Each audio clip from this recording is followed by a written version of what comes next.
Sergeant Stepdad here again.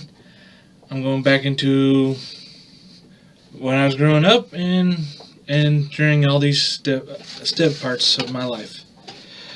I'm going to continue off where my junior year of high school. The main reason I'm doing this is to add a few extra things that are part of my life and kind of gives you an idea of why I chose the name I have for YouTube and so on. My junior year, I decided to join the Army. Well, I had actually thought I'd do this. I was contemplating it ever since September 11th of 2001. But my junior year, I decided to do it. And on February of 2004, I signed my first contract and entered to the split-off program that the Army had at that point in time, which is you would go to your basic training after your junior year, then after your senior year you go to your advanced individual training. When I did this, I didn't know if my mom would be up for it or even allow a waiver to sign the contract, because being 17 at that point in time, you have to have your parents' permission at that point in time to join, because you're not legally an adult. But I know I had my dad saying he would do it, and then I wasn't sure about my mom. But after my mom talked to the recruiter and all that, the contract was signed. I got into that. I went through basic training after my junior year. It was one of the things I actually consider an enjoyment part of the Army. But at the time, yeah, it was kind of a pain. But looking back, it was beneficial. And I actually came back from basic training. I was trying to get back onto the football team because I had played football all those years prior, but they were not allowing me to because I didn't go to their training camp. Which, looking back now, that is actually something they should not be allowed to hold against you, especially if you were going through a physical training environment where they are making you faster, stronger, and all that. But I didn't really know this at the time, because USERA probably would have covered that.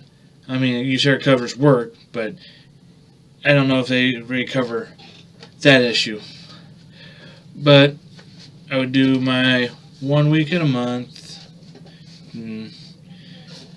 While I was still finishing high school, they wouldn't have me doing any more than the week, Saturdays and Sundays, because sometimes they have it to where it's Friday, Saturday, Sunday, or Friday, Saturday, Sunday, Monday, depending on how things are. Then once I graduated high school, I went to my advanced individual training. And here's where things in my life kind of got jumbled up, because I know how people usually want to go right directly into college after they get out of high school, or at least take a few months and then go into college. And it's kind of being 18, I've made some mistakes afterwards. But I will get into those. I had actually been, prior to this, I had been dating this one girl. My mom didn't know. My dad didn't see her. Well, my dad seen her from time to time. We ended up breaking up after that point. So actually, before even the senior prom. Then I went to my advanced individual training, doing all that. maybe a week or so before I was to graduate, I got a message from my mom saying there was paperwork from the Army there. So I got in contact with her and to find out that it was mobilization orders. I ended up calling one of the NCOs at the unit I was with. He told me to go ahead and spend some time with my family before reporting in, which I ended up doing that. And when I got there, I was informed, yes, we're going to run you through this the pre-deployment process, but as of right now, we don't have any spots open for being sent overseas. So I hurried up, get through the process, and right when I got practically almost done with the process, one of the females that was in a position had the same MOS as me, came up pregnant. So I ended up going. I will admit, I was nervous and a little scared. I mean, I actually broke down and cried, but I had one star general that reassured me that everything was going to be alright. So I started going, we could get to our MOB site and start all our training, going through that. Yes, the military will pull your wisdom teeth, and yeah, you will have time to recover. As long as the doctor says you need time to recover, or your chain of command says you don't look right or don't seem to be ready for this, they will have you recover. And the reason I found this, I had my wisdom teeth out, but I felt fine after the original doctor's order saying it was done. I go out to an actual fob they had set up and was told, you're going to sit in the headquarters office until we decide you are good to go. And in the end, because I say the same way, I ended up staying in the headquarters office quite often. Then once we get sent out, we spend some time on one base to get acclimated to the weather, and then most of the unit went into Iraq, and me and several others stayed in Kuwait, and were sent to different areas to do different operations. I had actually been working in the redeployment cell during the entire deployment. It was kind of fun. I mean, they would work us 12 hours a day with only one day off, and it was rotating days off. I mean, there was 6 of us, and each one of us had our own particular day off. And when it came to like a 2-week leave, it would just kind of shift a little bit. Because me being the lowest rank, I ended up, when the night shift had someone off, I'd help on the night shift and do stuff. But after I got back, I ended up getting back with the ex-girlfriend. We dated for a little longer, then got married. Then things started going downhill after I changed to a different unit. And she was starting to get a little more verbally abusive. And the final straw was I was actually doing training with my unit, and she would continuously call and accuse me of cheating on her, even though I'm stuck with my unit doing training and not able to really go anywhere outside of being around my fellow soldiers. It got to the point, I was like, and at one point in time, after I got back, she boxed my ears.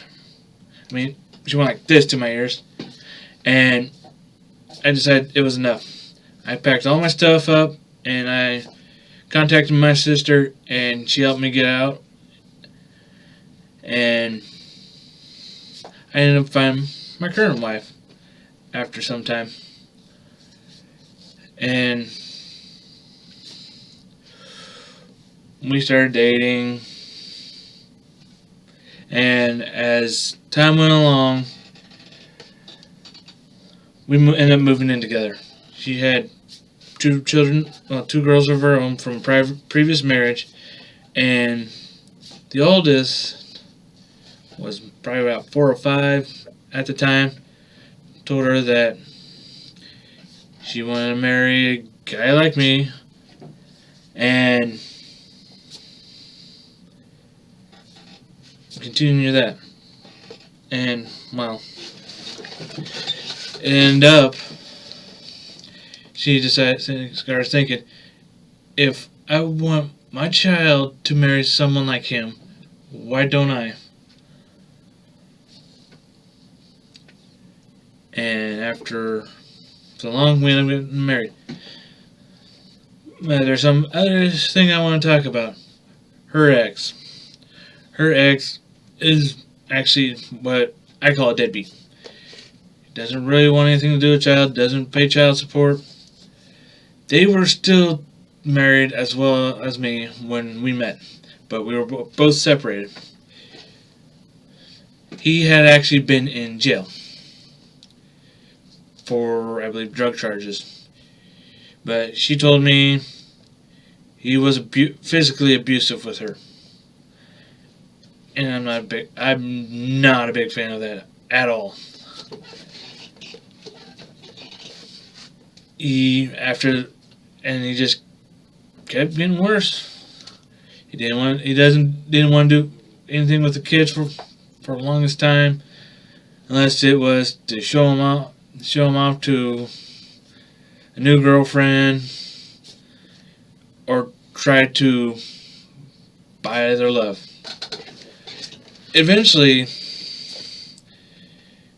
the kids started saying they didn't want anything to do with him, and he just kind of faded away. And at one point in time, he actually had a drug overdose. And that has actually been a couple years ago. But about 2012, me and my current wife got married before I went on a deployment to Guantanamo Bay, Cuba. That was a whole different experience on its own. We kept in contact. So, yes, after I married her, her kids became my kids. And I don't call them stepchildren, I just call them my children. But in a legal sense, they are stepchildren. Now, back to the deployment. We were on the coast of Cuba. I mean, I did actually go into the detainment facilities, but I mainly worked in the office. A lot of people get in trouble down there due to it being a Navy base and the soldiers allowed to be able to drink. And I'll tell you this much, I do drink, but not in excess. But while I was there, I did whatever I could to take care of any soldiers that came to me with any paperwork issues, because I was human resources. I even got trained to drive a bus while I was down there. I ended up having to pick up troops from the ocean side to take them further inland when a hurricane came through. And well, as time kept going, I kept going. I finally got done with it. Got deployment, came home, and her ex was still kind of pulling stuff and all of that, yada yada yada.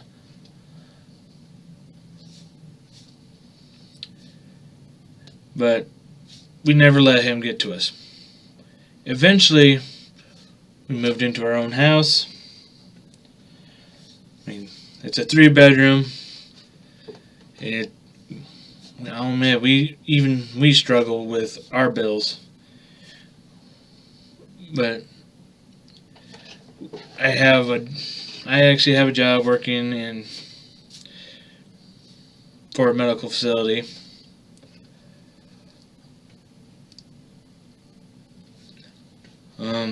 She works in home care. We try to find ways to at least help each other get through tough times.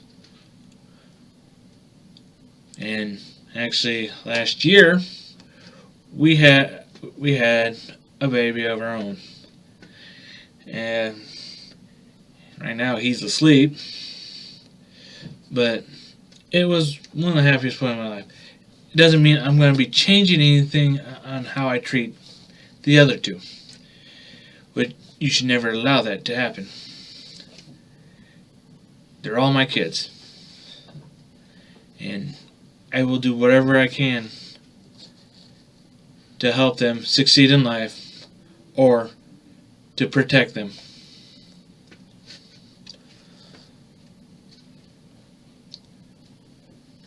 I know I've had to deal with talking to them about bullies. I've told them that they are allowed to defend themselves, and I don't care what the school says. If they think they're physical, they need to defend themselves. And if the school wants to argue about it, I will literally go into the school and tell them, I told them to defend themselves. If you're just going to allow the bullies to attack people, the police are going to get involved next time. Sounds like Lemon woke up. So I'm going to leave you with my saying, whether they're related by blood, marriage, or adoption, they're family, and you should always have time to spend with your family.